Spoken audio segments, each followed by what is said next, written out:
পশ্চিমবঙ্গের জেলায় জেলায় নতুন করে বৃষ্টি বাড়তে পারে, কারণ নতুন করে একটি ঘূর্ণাবর্ত তৈরি হয়েছে বঙ্গোপসাগর তথা উত্তর বঙ্গোপসাগর এবং গাঙ্গেয় পশ্চিমবঙ্গ এবং সংলগ্ন উড়িষ্যার দিকে। এর জন্য যা পূর্বাভাস রয়েছে, আজকে নতুন করে যে আপডেট দেওয়া হয়েছে আজকে দুপুরের দিকে, তাতে কয়েকটি জেলাতে অরেঞ্জ অ্যালার্টের কথা বলা হয়েছে। তার মধ্যে রয়েছে 24 পরগনা, মেদিনীপুর, সঙ্গে রয়েছে হাওড়া, এছাড়া রয়েছে ঝাড়গ্রাম। এই জেলাগুলোর দিকে ভালো রকম বৃষ্টির পূর্বাভাস ছিল, হয়েছে কিনা অবশ্যই কমেন্ট করবেন। আশা করা যাচ্ছে ওয়েদার অফিস তরফ থেকে এইরকম আপডেট সেটা বাস্তবে বেশ কিছুটা মেলে। অন্যদিকে বাকি জেলাগুলোর যে আপডেট রয়েছে, বর্ধমান থেকে নদিয়া, বীরভূম, মুর্শিদাবাদ, এদিকে কিছু কিছু জায়গায় হালকা মাঝারি বৃষ্টির খবর রয়েছে, বিরাট গুরুত্বপূর্ণ কিছু নয়। আর এই ঘূর্ণাবর্ত 23 তারিখের দিকে একটি নিম্নচাপে রূপান্তরিত হওয়ার জন্য, ছোটোখাটো নিম্নচাপ যার জন্য বৃষ্টি বাড়তে পারে। 22 তারিখ এবং 23 তারিখ মূলত দক্ষিণ 24 পরগনা, পূর্ব মেদিনীপুর, পশ্চিম মেদিনীপুর, ঝাড়গ্রাম এই জেলাগুলোর দিকে হালকা মাঝারি বৃষ্টিটা অধিকাংশ জায়গাতে হবে, দু এক জায়গা ভারী বৃষ্টি হতে পারে। বাকি জেলাগুলো বর্ধমান, বীরভূম, মুর্শিদাবাদ, নদিয়া, এদিকে হালকা মাঝারি বৃষ্টি কিছু কিছু জায়গাতে হবে। 23 তারিখের দিকের যা পূর্বাভাস আমরা পাচ্ছি, 23 তারিখের দিকে উপকূলবর্তী জেলাগুলোর দিকে বৃষ্টিটা বেশি হবে। উত্তর এবং দক্ষিণ 24 পরগনা, পূর্ব এবং পশ্চিম মেদিনীপুর, সঙ্গে রয়েছে ঝাড়গ্রাম। বাকি জেলাগুলোতে হালকা মাঝারি বৃষ্টি অনেক জায়গাতেই হবে।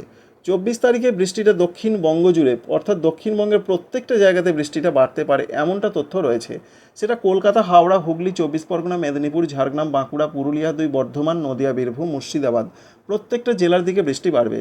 সঙ্গে ঝাড়খণ্ডে তুমুল বৃষ্টি হতে পারে, ছত্তিশগড়ের দিকেও তুমুল বৃষ্টি হতে পারে, দু এক জায়গায় মাঝারি থেকে ভারী বৃষ্টিটা অধিকাংশ জায়গাতে হবে। উড়িষ্যাতেও প্রচণ্ড বৃষ্টির সম্ভাবনা রয়েছে, কারণ একদিকে রয়েছে ঘূর্ণাবর্ত যেটা নিম্নচাপে রূপান্তরিত হবে।